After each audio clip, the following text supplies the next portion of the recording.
Hello and welcome to this next episode of The Former Banker.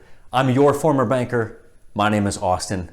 I'm here giving you advice, guidance through my real world experience working for the 4 largest banks in America over the last 10 years of my life. Thank you so much for tuning in. Again, as always, we appreciate your support. If this message resonates with you, like, subscribe. And if you got something that you want to talk about or would like for us to talk about, leave a comment down below. We try to answer everything we can. In a former video, I talked about the number one thing that you need to do to change your financial picture, and that's you have to have a commitment. Because without saying, yes, I'm gonna do this, you guys are never gonna do anything. You know, I committed years ago to get really good in my career, and I'm so glad that I did, because it's been such a big blessing for me in life.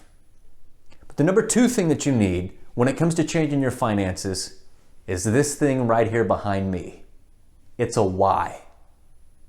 Everybody's got their own motivation. Everybody's got their own reasoning. Everybody's got their own why. But if you really want to start to change your own finances, guys, you got to dig deep and ask, what's my why? If your why's big enough, you'll be able to accomplish anything that you set your mind to. Your why will drive you beyond the hardship that you will face when it comes to changing your finances. When you want to buckle under and go out to eat because it's easy, when you don't want to cook, go back to your why. When you don't feel like going into work that day and costing yourself a day's pay, go back to your why. When you don't feel like being disciplined enough to put the money aside to save, go back to the why. And more importantly, or most importantly, in the world that we live in today of finances where it's really, really tough to get ahead, when you feel so overwhelmed that you're not sure that you're ever going to be able to get ahead, you guys need to lean on your why. I've heard hundreds of whys in my career. I've had a few dozen of them. So I'm going to go into that a little bit, okay? For those of you guys who don't know, I worked as a banker in a very, very tough sales environment, a lot of pressure, a lot of phone calls, a lot of outreach, a lot of prospecting, a lot of sales, a lot of objections, a lot of push, shove, try to stay up in front of the game. And some days it was difficult. To give you a little backstory about me, a little bit of personal touch here, I lost a very, very influential person to me in 2019, and that was my grandmother. I never had the fortune of knowing my 2 grandfathers. I did know my 2 grandmothers. My mom's mom passed away very, very quickly, very unexpectedly, very humanely though. And I'm gonna tell you right now, guys, if I ever go, boom, I wanna fall over and be done with it. My dad's mom, on the other hand, it was really rough. The last 5 years of her life, she deteriorated very, very slowly and went down this really twisty, horrific hole of dementia. The last 2 years of her life, she was in long-term senior care. And if that has never been something that you've experienced, it's horrifying.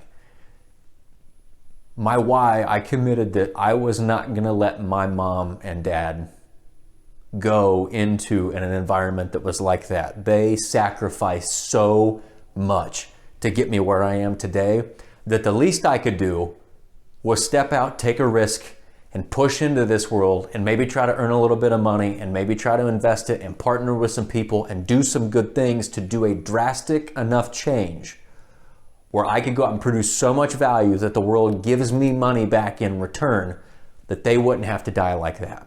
I mean, think about it. You guys probably have somebody in your family that is in that exact same boat. That they're in some horrific situation. Maybe it's a health concern. Maybe it's a substance abuse problem. Something that they want to do and change, but they can't afford it. Well, the thing is, you've got to make the commitment first, and then you've got to get a big enough why.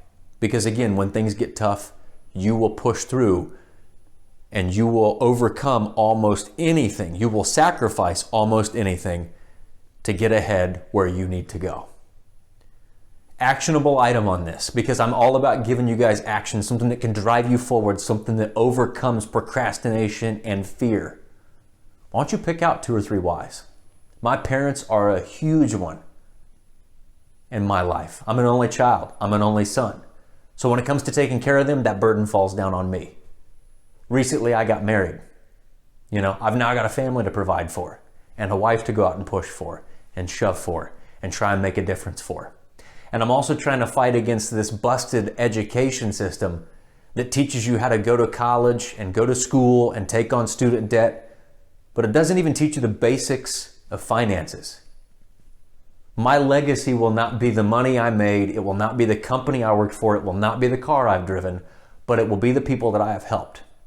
So again, that's the whole concept of this former banker. It's a why for me. It's to peel back the layers and let you guys see from an inside source what the world of finance really does, how people really talk, how they actually view customers, and then hopefully make a big enough change where I can move hundreds of thousands of people into a better financial position.